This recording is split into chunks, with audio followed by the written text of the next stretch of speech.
Hi, I'm Monica, and I'm gonna tell a story. This story is about the time that there was a fist fight in the audience while I was on stage. This was years ago. Tiny Monica Nevi wasn't tiny. I had just started stand-up. I was in my senior year of college. Okay. So yeah, I'd only been doing it about a year and a half. I was asked to headline a Wednesday night showcase at this lesbian bar on Capitol Hill in Seattle, which was very close to where I went to school. At the time, I was not headlining. Now, headlining lots of Wednesday night showcases. So I was very excited, and by headlining a Wednesday night showcase, like doing 20 minutes, which at the time was exciting and a lot. This particular showcase, I was already nervous because there was two local comics on the show with me that were far more experienced, like legit headliners in their own right, and I was following them. Like, they were the two people right before me, both doing 15 minutes. So I was already nervous that I was gonna have to follow these two guys. All right, let's lay out the background a little bit. This bar, you walk in and there's like, this side is a bar for people who don't want to be attacked by stand-up that they didn't know was happening. And there's like a separate room with a stage. You could probably pack 50 people in there. 30 would be good. So there was 10. And most of them were comics. And there's like 7 comics on this show. So there's just a lot of comedians there. But there were a few non-coms, muggles, if you will.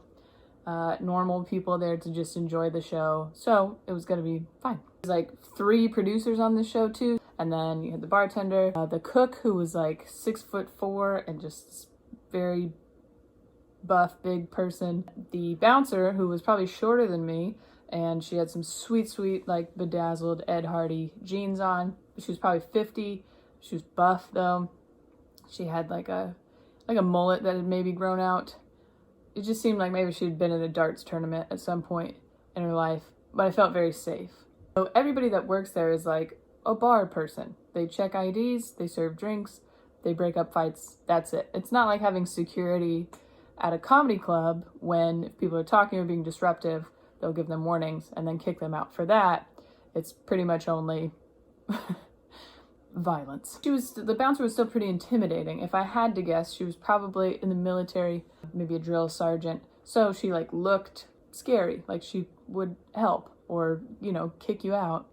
Don't ask, don't tell rage in there, waiting to be unleashed. Now, the part that I don't know until later is that at the beginning of the show, a guy comes in and he tells the producer, "You should put me on the show. I'm funnier than everyone else that's on the show." The confidence. The producers are like, "Okay, are you a comic? Do you know anyone? Can anyone recommend you?" kind of thing, which was nice of them anyway. No, I've already booked this show. There's already too many people on it. I don't know you. No one else knows you. Why am I even talking to you? Would be my response. And then at the end decided, hey, we have too many people on the show. Come do an open mic, message us, whatever, maybe the next time. Which he seemed upset about, but wouldn't give away what happens next. So halfway through the show, we are into these 2 seasoned comics. They're on stage, not at the same time, whatever. And this guy who has asked for time, he just starts talking. Kind of heckling, but it's a lot of, "I'm funnier than you, that wasn't good." You know, things that don't prove that at all. Just being hilarious. And so these seasoned guys are like going back and forth with them, getting laughs, but it's both of them for 15 minutes basically are talking back and forth to this guy the whole time, which is annoying. Sure, we hate hecklers, but the audience doesn't like them either, especially when they're not funny. So it wasn't going over well, what he was trying to do. And then, right at the perfect time, it's my turn. Next comic coming to the stage has to follow that and listen to this fucker talk the whole time. Monica Nevi.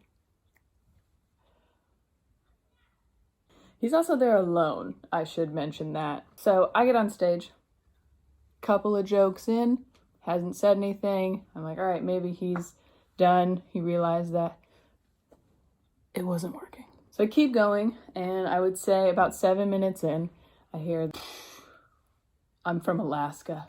There he is. How he started for me. And it goes back and forth. I wish I could remember more of what I said, but I just know that they were not liking what he was saying, and I was getting some laughs. Alaska? Oh, that's why you're so angry. Coming to Seattle from Alaska is the only time going to Seattle makes you less depressed. Someone cares about you. It's just not us. Then after a while, because maybe it's not going the way he wants, he just turns and starts talking to the crowd, saying the same things. I'm funnier than you. I should be up there. Next thing we know, this woman in the audience turns and she goes, hey, if you don't shut the fuck up, I'm gonna punch you in the dick. Well played. Very straight to the point. So now they're just fighting with each other, and the bouncer's not paying attention at this point. Whether they would have said anything anyways, I don't know, but she's not paying attention. She's over in the corner warming up for a darts tournament. Finally, a guy on the other side of the room stands up and he goes, hey, it's not your show. We don't fucking want to hear you. We want to hear her. Oh, thank you. What happens next is one of these very interesting, like, masculine things I don't quite understand. After he yells at him, the Alaska guy doesn't say anything. He sits back and he gives him a look. I don't know what it was. And then the guy in the corner gets up and charges across the room. Looked like it was in slow motion.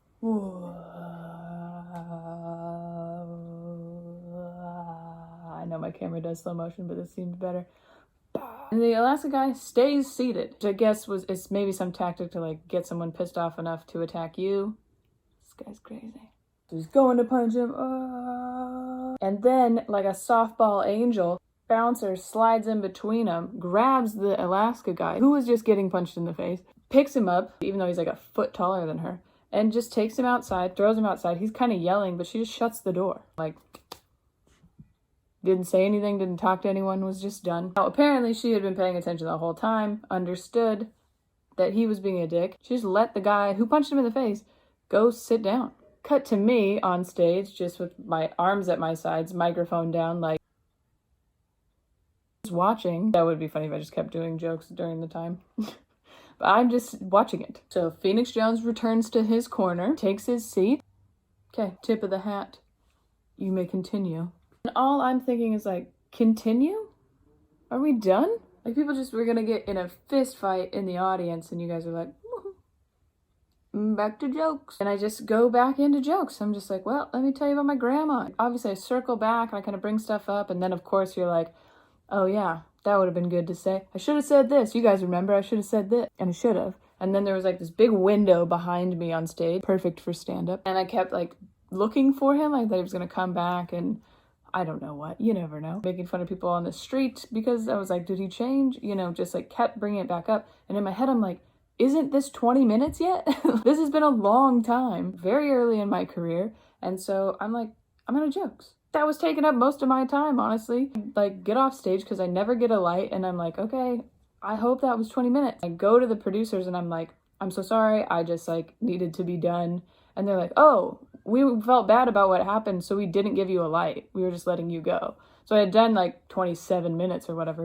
They felt bad for what had happened, so they were going to make me stand up there longer after people had gotten in a physical fight in the audience. I wanted to be done right away. That would have been the nice thing. It would have been like, hey, there's been a fight right in the audience. You guys saw it. We're just going to call it. That would have been the nicer thing to do. Now, the way I was feeling afterwards was like, hey, I did okay. I dealt with a heckler. He didn't heckle me anymore. He just got in a fight with the audience. So I felt like, okay, it went fine. And I thought it was kind of funny. Like, it was, you know, gonna be a good story. Everyone afterwards was like, oh my God, are you okay? Are you okay? Are you kind of freaked out? Yeah, that was crazy. I should be freaked out. Yeah, okay, so I am freaked out. I don't know why I never felt like he was gonna like punch me or something, you know? Like, I think a lot of people are afraid that someone might come on stage because we've seen videos of that. There was a lot of comics that I knew there. We had the bouncer lady. She made me feel safe, you know? It was... Moral of the story, don't heckle. Don't come to shows thinking you're gonna get on stage, because you will get fucking punched in the face.